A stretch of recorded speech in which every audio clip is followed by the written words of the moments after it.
Gampang kah itu diving? Kalau dibilang gampang, sebenarnya tidak gampang juga iya, karena ada beberapa skill memang yang mengharuskan ketenangan yang tinggi. Ada istilahnya never dive alone. Oke. Walaupun kita diving di mana, kita harus itu menyelam berdua sama badinya kita. Apakah potensi pariwisata laut kita itu sudah maksimal kah? Potensi pariwisata bahari di Kota Makassar itu saya rasa masih dalam. Jadi karena kalau ada buoy di suatu lokasi diving, itu kita tidak perlu buang jangkar. Jadi tali nelayan langsung saja ikat di buoy tersebut. Ya, Otomatis kan karangnya kan tidak rusak. Kita kalau mau lihat ikan yang banyak, ikan-ikan kecil, itu biasanya kita ke Samalona. Oke. Banyak di situ, ada turtle, Oke. ada juga motor Vespa di bawah air.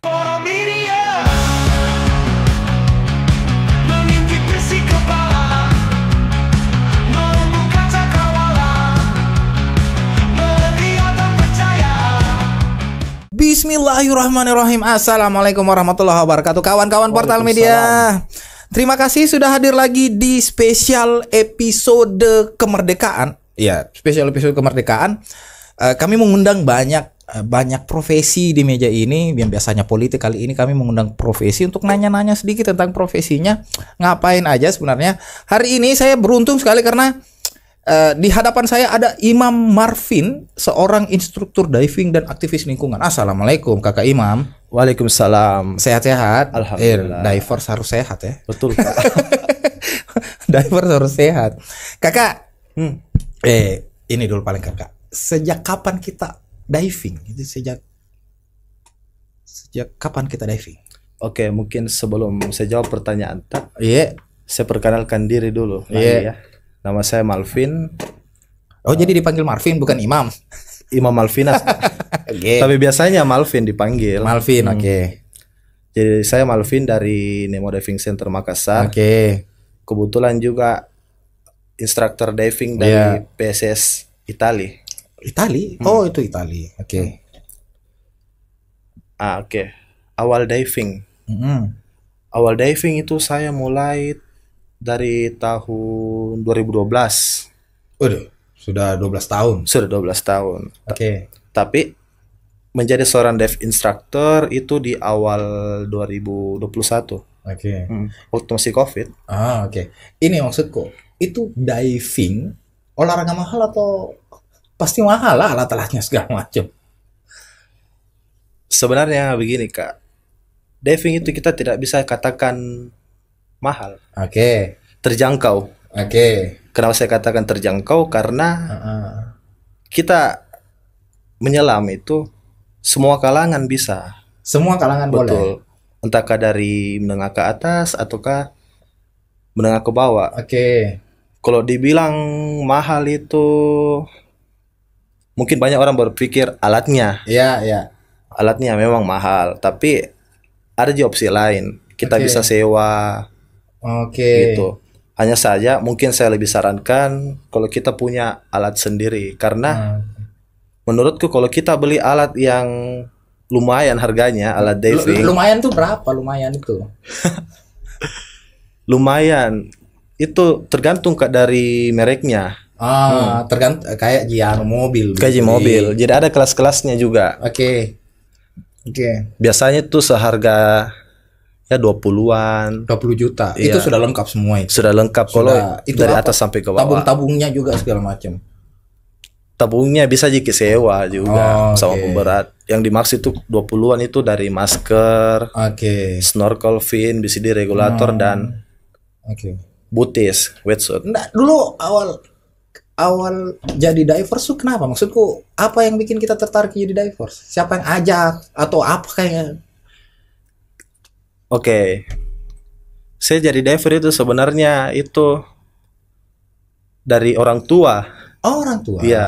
Orang tua divers. Orang tua diver, dan kebetulan beliau itu dia instruktur diving di Makassar, salah satu sesepuh lah Iya, iya, iya. gitu. Jadi awalnya Nemo itu didirikan dari tahun 2010 oleh Pak Ian, kebetulan ayah saya. Iya. Iya, dia kebetulan diving instructor juga, tapi dia afiliasinya dari Jepang. Oke. Kalau saya berafiliasi di PSS Itali Oke. gitu. Nah, jadi sekarang kalau saya ini kelola Nemo. Oke. Dulunya Papa Ji, tapi sekarang saya yang Nah, kelola. ini instruktur diving tuh memang profesi ya? Iya, profesi. Memang artinya cari hidup tuh di sini ceritanya. Betul, lebih arah ke komersial. Iya, iya, artinya maksudku ini pekerjaan tak? Pekerjaan. Oh. Oke. Sorry. Dalam setahun tuh atau ya setahun sebulan lah misalnya. Sebulan tuh ada berapa orang yang mau diving sama kita ceritanya? Belajar kan ini ceritanya, belajar diving, oke? Beda belajar sama beda yang ikut trip ya. Oke, belajar dulu nih. Kalau belajar itu sekitar dalam sebulan. Iya, misalnya rata-rata sekitar 4 sampai 5 orang. 4 sampai 5 orang. Iya. Banyak, Di. Lumayan. Banyak, artinya ini olahraga juga ini, Ji. Apa namanya? Diminati oleh semua kalangan, entah kalangan anak muda, milenial, sampai orang tua juga ikut kursus diving. Gitu. Oke, untuk kursus ini berapa lama yang dibutuhkan? Kalau ikut kursus di Nemo itu berapa lama dari? Kalau untuk praktik itu 3 hari. Untuk praktik 3 hari. 2 hari kolam. 1 hari sesi laut. Untuk materinya dan nonton video skill dan ujian itu online, Kak. Karena kami di PSS itu dia afiliasi yang salah satu afiliasi yang menerapkan metode belajarnya digital learning.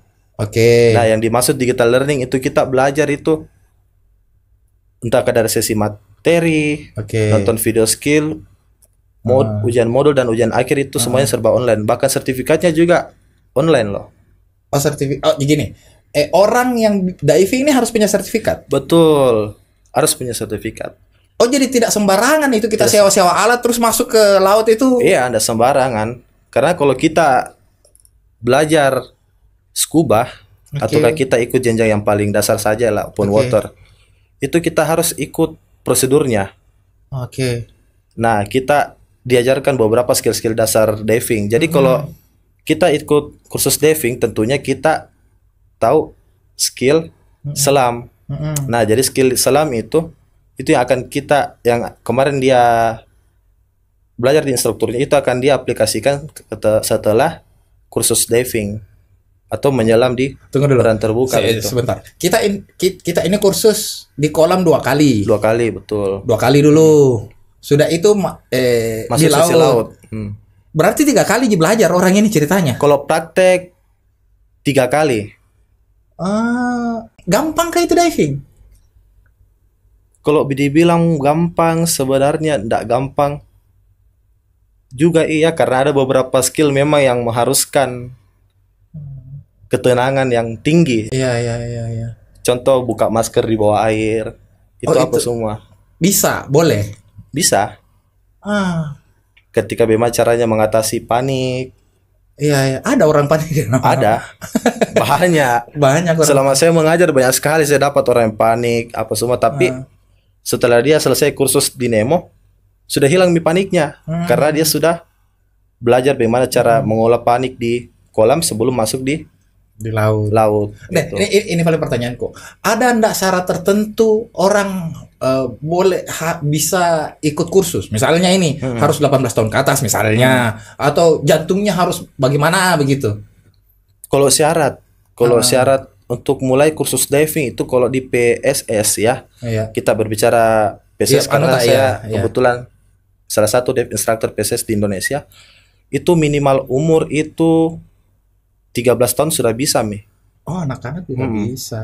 Kedua, dia tidak punya penyakit bawaan. Contohnya kayak lemah jantung.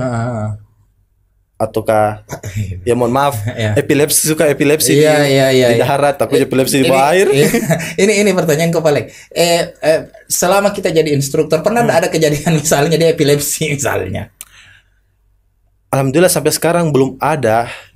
Karena ketika orang yang mau ambil lisensi di Nemo ataukah mau ikut trip di Nemo, dia harus menyertakan surat keterangan sehat dari dokter. Itu sebagai salah satu persyaratan administrasi. Karena kami itu sangat menjunjung namanya safety. Oke. Gitu. Nggak ada, selama ini belum pernah ada. Alhamdulillah belum Alhamdulillah ada. pernah ada. Yang paling sering terjadi itu apa maksudku? Panik tadi itu. Panik, iya. Heeh. Panik, biasa orang panik. Apa yang bikin panik di dalam itu? Tidak ada apa-apa maksudku. Yang bikin panik biasanya itu yang saya dapatkan kasus ketika ada seorang penyelam itu biasa tiba-tiba masuk air di dalam maskernya. Iya. Jadi kalau masuk air di dalam maskernya itu biasanya matanya perih. Jadi kalau matanya perih, betul. dia tiba-tiba panik. Nah, itulah sebagai seorang dive instructor yang dimana dia body. Jadi diving itu kan dia tidak bisa sendiri. Ada istilahnya never dive alone. Walaupun kita diving di mana, kita harus itu menyelam berdua sama badinya kita. Di situ sebagai seorang dive body, dia menenangkan si korban yang panik itu. Biasanya itu yang pertama, kemasukan air di dalam masker. Terus kasus yang kedua biasanya orang yang terkena kram di bawah air. Iya. Kurang pemanasan, kurang stressing. Gitu. Ini olahraga kan? Hitungannya olahraga. Ada lombanya enggak ini? Ada. Kalau lomba olahraga itu sebenarnya difokuskan ke atlet-atlet yang ikut PON. Contohnya olahraga di bawah air pakai alat scuba, tapi dia lebih mengarah ke navigasi. Atau biasa kita namakan itu orientasi bawah air. Begitu. OBA. Jadi dia mencari suatu objek, jadi dilombakan begitu di bawah air. Sampai olimpiade, sudah ada olimpiadenya. Ada PON ini, dekat-dekat ini. Ada beberapa atlet yang ikut PON. Iya, saya kan bingung itu. Kalau misalnya lomba renang tuh siapa yang duluan sampai ceritanya. Ini kalau diving apa? Apa yang mau dinilai? Apa yang mau dinilai? Betul. Apa yang mau dinilai itu? Cari objek itu. OBA. Sorry. Atlet kita yang dari Sulsel bagus-bagus nah. Bagaimana prestasi atlet-atlet kita yang dari Sulsel? Untuk skala nasional dulu. Kalau untuk skala nasional saya rasa mereka ya lumayan karena betul-betul mereka fokus itu di bidangnya. Bahkan sampai kalau tidak salah itu ada yang dapat apa itu yang barusan itu Olimpiade Nasional itu. PON berapa itu? Intinya kemarin ada memang perwakilan dari Sulsel yang juara dapat medali, tapi saya lupa medali apa dia dapat. Tapi ada juaranya. Ada. Oke. Sorry, ini pertanyaanku. Sampai kemana menyelam kita? Sampai kemana lokasinya? Iya, sampai di mana maksudku berapa lokasi yang kita inilah ceritanya. Berapa lokasi? Jadi saya itu selama diving itu ada beberapa lokasi selam di Indonesia yang pernah saya datangi. Tapi kebanyakan di Makassar. Yang pernah saya Sulsel ceritanya. Di Sulsel. Contohnya saya pernah diving di Bolsel. Bolsel itu di Manado, Kak. Bolsel namanya. Manado. Pernah di Bunaken. Selayar. Dan ada beberapa lokasi juga. Gitu. Di antara yang kita sudah selami ini ceritanya, di antara yang paling sudah kita selami, yang mana menurut paling bagus? Kan salah satu apa namanya kenikmatannya orang diving katanya itu mau melihat pemandangan ini kan. Betul. Ceritanya dalam lautan itu. Yang mana paling ini? Yang paling bagus selama saya diving di Indonesia ya. Itu yang paling bagus itu di Makassar, Ji. Makassar? Iya. Di mana? Di Makassar atau di Kepulauan Spermone Sulsel, contohnya di Kapoposang. Bagus juga di situ. Bagus itu. Nah, saya pikir tercemar mini lautnya kita sampai tidak ada tempat diving yang bagus di ini. Masih ada, Ji, juga. Ada beberapa spot-spot toh. Masih ada, Ji. Contohnya kayak di Samalona. Samalona. Bagus juga Samalona. Sorry. Orang luar tuh, orang luar Sulsel ini ceritanya. Kalau datang ke Sulsel, kemana mereka mau diving ini ceritanya? Di mana aja spot-spotnya? Biasanya kalau saya bawa tamu itu, ini kan kami ada beberapa paket. Kalau untuk one day trip paling pulau-pulau terdekat kayak di Samalona, Koding Keke, Pulau Badi. Bagus di situ. Bagus. Kalau mau nginap bisa di Pulau Kapoposang. Karena kebetulan pulaunya ya lumayan jauh. Iya, iya, iya. Kurang lebih sekitar 1 jam. Oke. 40 menit lah pakai speedboat. Oke. Tuh. Kalau di Kapuasang itu banyak spot divingnya, tapi konturnya dia berupa tebing. Oke. Gitu. Nah di situ banyak turtle, penyu penyu, ada hiu. Iya, ada serius hiu. Pernah dikejar hiu? Sering. Tapi aman ji kalau hiu-hiu yang di Sulsel karena mayoritas itu hiu-hiu karang gitu. Jadi dia tidak ji manusia begitu ya. Beda dengan hiu-hiu yang kayak di Australia yang besar itu toh. Aman ji. Serius. Bahkan kita saya di Kodengaren Keke. Ada lokasi ini namanya Karang Dalam. Spot. Ada lokasi hiu di situ. Tapi lumayan dalam. Lokasi hiu itu maksudnya? Jadi ada suatu lokasi di Pulau Kodengaren Keke itu di daerah barat. Nah, di situ ada namanya Karang Dalam. Nah, di situ itu ada hiu itu kurang lebih 4 atau 6 ekor itu. Di situ. Iya. Justru kami penyelam, kita cari itu hiu. Ngapain? Apa mau dibikin cari hiu? Biasa kebutuhan konten sebagai jualan toh bahwasanya ternyata di Makassar ada juga toh hiunya. Gitu. Tapi dalamnya itu lokasi kurang lebih 25 meter. Oh, 25 meter itu sudah dalam ya? Dalam. 25 meter itu sudah dalam. Iya.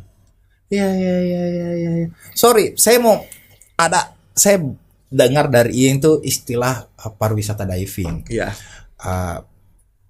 Dari beberapa teman yang saya ajak bicara tuh anak Makassar itu kan anak bahari ceritanya. Iya, betul. Ini pertanyaanku, apakah potensi pariwisata laut kita itu sudah maksimal kah? Potensi pariwisata bahari di Kota Makassar itu saya rasa masih dalam tahap ini ya, apa namanya? Bisa dikatakan belum terlalu maksimal. Oke. Karena ada beberapa aspek yang masih kita ketahui. Oke. Contohnya masih banyak orang yang buang jangkar di sembarang tempat. Oh, tidak boleh ya? Tidak boleh. Tidak boleh. Iya. Oke. Karena ketika kita buang jangkar, kapal nelayan yang buang jangkar di sembarang tempat itu tentunya dia bisa merusak namanya terumbu karang. Oh, oke. Gitu. Tunggu dulu. Kalau misalnya ada kapal, di mana saja boleh dia buang jangkar ini? Kalau saya sih sarankan sebenarnya itu biasanya sih di lokasi karang. Biasanya mereka buang di lokasi karang. Di lokasi karang yang karena kalau tidak ada karang, bagaimana caranya itu kapal dia mau tersangkut? Oke. Nanti hanyut Oke. Gitu. Oke. Jadi mungkin bisa dibuatkan suatu solusi yang dimana ketika kita mau bersandar di lokasi diving itu mungkin bagusnya dibuatkan buoy pelampung. Oke. Jadi buoy itu pelampung, dia itu bertujuan untuk meminimalisirkan kerusakan jangkar karena faktor manusia, kerusakan karang. Jadi karena kalau ada buoy di suatu lokasi diving itu kita tidak perlu buang jangkar, jadi tali nelayan langsung saja ikat di buoy tersebut. Otomatis kan karangnya kan tidak rusak. Gitu. Oke. Begini. Berarti salah satu yang merusak karang kita itu kurang edukasi terhadap nelayan ini juga. Itu yang pertama. Ya. Oke. Yang kedua, illegal fishing. Iya. Tunggu dulu. Kapan memancing itu disebut dengan legal? Kapan? Apa syaratnya saya boleh memancing di suatu tempat atau tidak? Sebenarnya syarat untuk memancing ya. Kan ada illegal fishing, berarti ada legal fishing kan? Kalau legal sih kurang. Iya, oke. Berarti maksudku dia disebut ilegal kalau dia memancing atau menggunakan suatu metode yang bisa merusak lingkungan. Itu bisa dikatakan ilegal. Nah, jadi yang termasuk illegal fishing itu ada beberapa. Contohnya dia tangkap ikan menggunakan cantrang. Cantrang apa cantrang? Cantrang itu merupakan salah satu metode untuk menangkap ikan. Jadi dia itu kayak ada alatnya. Dia yang kayak kro itu karang ikan, tapi kena juga karang. Oh, dia mau yang simple istilahnya, instan. Kedua juga ada juga yang bom, mati semua, naik semua. Otomatis sekarang juga rusak. Iya. Ketiga juga masih banyak nelayan kita yang menangkap ikan menggunakan ini apa nama itu kayak bius begitu. Bius. Iya, jadi dia itu ada botolnya. Dia menyelam atau berenang, dia kasih keluar itu biusnya untuk kasih mati itu ikan. Tapi dampaknya itu bisa-bisa juga kena karang. Jadi kalau karang yang terkena bius biasanya tuh dia mati. Atau bleaching. Keputihan lah. Gitu. Berubah jadi putih itu karang. Karena itu masih banyak di Makassar, di Sulsel. Sebenarnya itu masih ada nelayan yang menggunakan metode seperti itu karena kurang edukasi. Iya. Sebenarnya kita di Makassar itu kembali dari pertanyaan itu kita bagus prospek wisatanya di sini, potensi baharinya.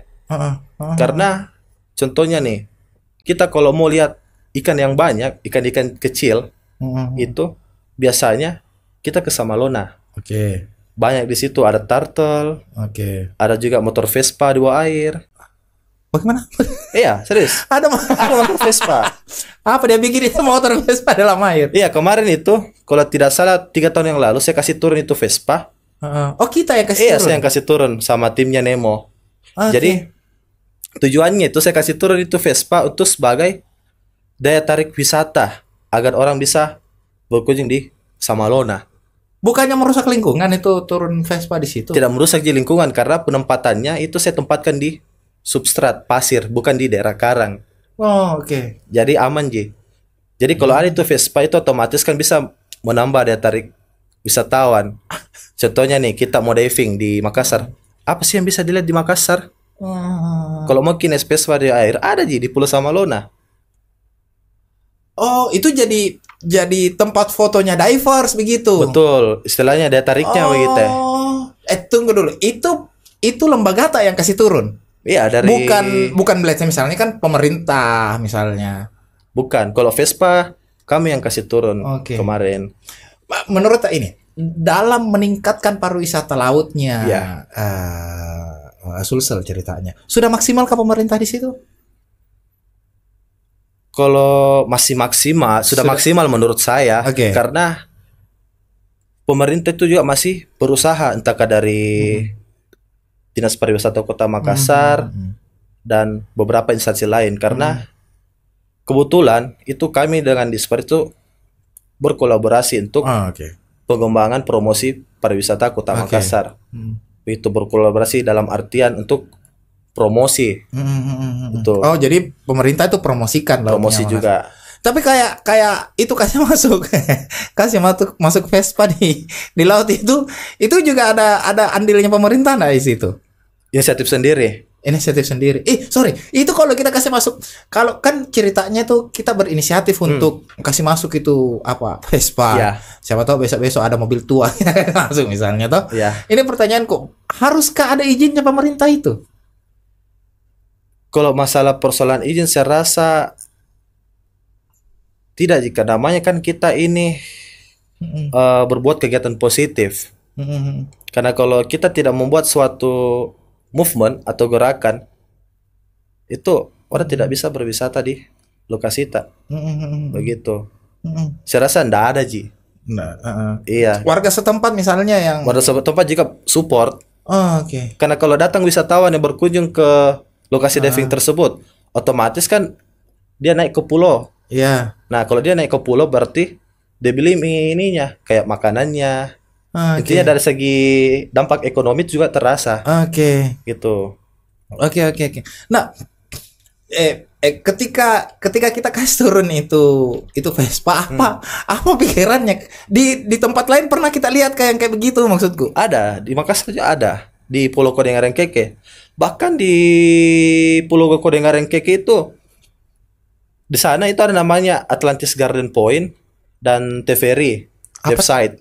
Nah, di situ itu ada mobil TVRI.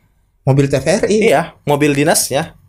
TVRI televisi. Iya, TVRI. Oke. Kedua ada juga patung, ada juga motor Vespa di situ. Ketiga ada juga kamera pertamanya TVRI kalau anda salah aja di bawah air di situ. Ada juga jet ski, kan biasanya kan kita naik jet ski di permukaan. Iya. Nah, ini ada di bawah air. Ada 3 unit jet ski. Sayang ya, harusnya tadi ada foto-fotonya gitu di nanti. Ya. Tapi kalau mau cek kontennya bisa cek di IG-nya Nemo. Di mana sorry? Di @Nemo Diving Center Makassar. Ada itu. Vespa ada. Vespa, mobil, jet ski, patung ada. Tapi ini maksudnya betul-betul inisiatif dari divers ya, maksudnya Iya, dari lembaga Diver Makassar. Sorry, PSS ini apa? PSS ini lembaga diving. Jadi PSS itu Kak, dia afiliasi Selam. Itu dia asalnya dari kota Naples, Italia. Oke. Nah, PSS merupakan salah satu afiliasi Selam internasional. Dia yang dimana di bawah naungannya RSTC dan ISO. Jadi ketika diver yang mempunyai ISO di sertifikatnya dan berstandarisasi RSTC, itu dia lisensinya itu bisa pakai diving di mana saja, entahkah itu di dalam negeri atau di luar negeri. Oke. Nah, kebetulan kalau ada yang mengambil lisensi PSS, itu saya merupakan salah satu instruktur PSS di Indonesia dan tepatnya di Makassar. Oke. Begitu. Oke. Nah, maksud saya yang saya bilang adalah ini berarti lembaga sudah diakui pemerintah. Secara internasional, karena kita kan mainnya internasional. Nggak, maksud saya ketika mau kasih masuk, kan kita ubah laut ini ceritanya tuh, bukan apa bahasanya ya. Kita kasih cantik laut ini. Tanpa harus ngomong ke pemerintah itu boleh-boleh saja kan artinya kan? Iya, boleh-boleh saja sih. Karena kan tujuannya positif. Iya.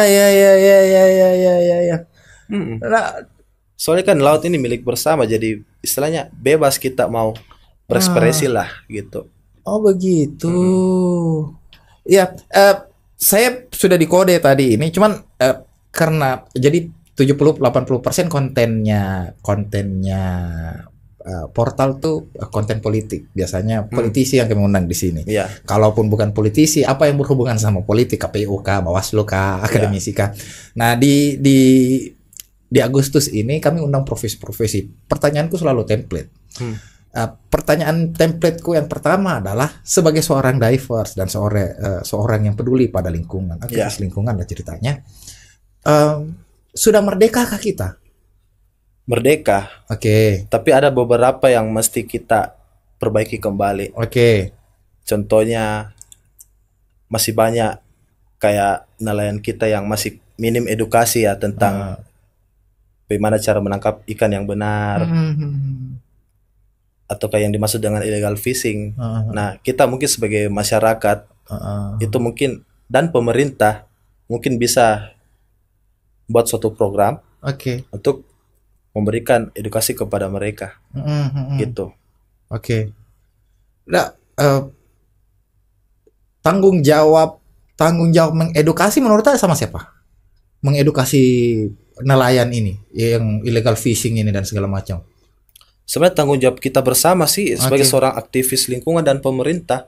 Karena kalau kita tidak memberikan mereka edukasi, pasti bakalan begitu terus.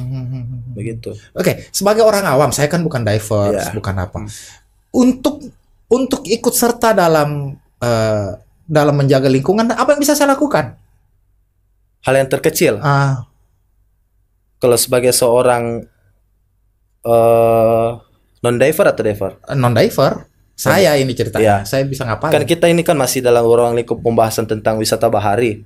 Sebagai seorang non-diver, contohnya kakak mau ke pulau, itu mungkin lebih bagusnya kita itu tidak minum menggunakan botol. Itu. Ya, yang berbau plastik. Bagusnya sih kita membawa tumbler. Contohnya kayak seperti ini, plastik ini.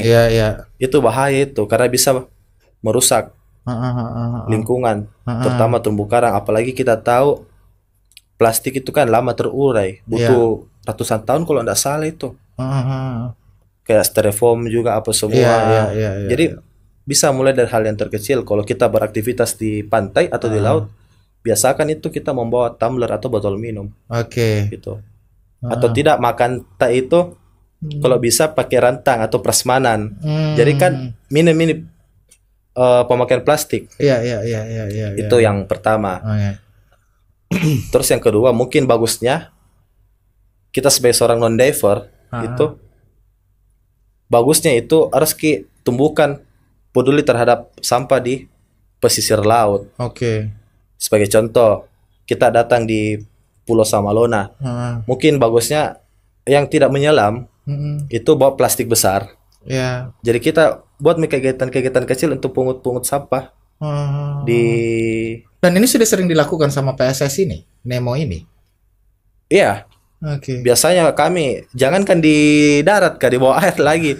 Biasanya penyelamnya Nemo itu dia bawa ini kayak ada macam tempat yang besar itu, kayak karung lah. Jadi dia bawa ini karung untuk ambil sampah di bawah air. Iya. Jadi kita diving, selain kita menikmati keindahan bawah laut, itu kita juga membersihkan secara tidak langsung. Karena kalau kita diving, selama diving biasanya kan kita lihat sampah. Kadang kita pungut, kasih masuk di kantong tersebut. Otomatis kan itu gerakan untuk peduli terhadap lingkungan. Gitu. Ini pertanyaan templateku kedua yang saya selalu tanya di episode spesial ini. Dekat-dekat pilkada ini, kita mau pilih wali kota sama gubernur. Bagi seorang divers atau bagi seorang yang peduli terhadap lingkungan, sosok pemimpin seperti apa yang dibutuhkan sama Makassar oleh Makassar atau Sulsel? Kalau saya sebagai seorang aktivis lingkungan dan sebagai seorang dive instructor, itu walaupun yang bakalan terpilih nanti di Pilwali atau Pilgub, entahkah dia seorang penyelam atau tidak, mungkin lebih bagus kita membuat satu program itu atau beberapa program untuk lari ke lingkungan begitu. Karena kita di Makassar dan Sulsel itu prospek wisatanya besar. Banyak yang bisa kita lihat di bawah air. Karena kalau kurangnya kesadaran pemerintah itu, masa yang stakeholder swasta yang yang berpartisipasi, mungkin lebih bagusnya yang akan terpilih nanti mungkin lebih bagusnya lebih sering membuat suatu kegiatan kolaborasi lah sesama para stakeholder begitu. Entahkah dia seorang diver atau non diver, intinya lebih ada ke lingkungan itu. Terima kasih kakak sudah meluangkan waktu, sudah 30 menit lebih kita bicara ini tentang bawah laut. Terakhir nih, apa yang kita mau bilang sama masyarakat sih? Sebagai seorang diver tuh mau ngomong apa ke masyarakat? Apa pesan tak untuk masyarakat? Sebagai seorang diver, jadi untuk masyarakat di Kota Makassar ataukah di seluruh Indonesia lah, biasakan ketika kita pada saat beraktivitas itu, kalau bisa kurangi pemakaian plastik tak. Karena ketika eksploitasi plastik secara berlebihan itu otomatis bisa merusak lingkungan gitu. Jadi ketika kita berwisata di pesisir, intinya kurangi saja pemakaian plastik. Contoh terkecil, bawa misalnya tumblernya. Ya itu tadi ya. Jangan beli air botol, itu bisa sampah. Siap. Terima kasih Kakak Imam Marvin. Terima kasih sudah hadir di podcastnya Portal Media. Jangan ragu-ragu lagi kalau saya undang kembali nanti. Aman. Terima kasih. Terima kasih kawan-kawan Portal Media. Terima kasih sudah hadir di edisi spesial kemerdekaannya Indonesia. Tolong taruh di komen siapa lagi atau profesi apa lagi yang harus kami undang di meja ini. Terima kasih. Saya Sal. Billahi taufiq wal hidayah. Assalamualaikum warahmatullahi wabarakatuh. Waalaikumsalam. Thank you. Terima kasih.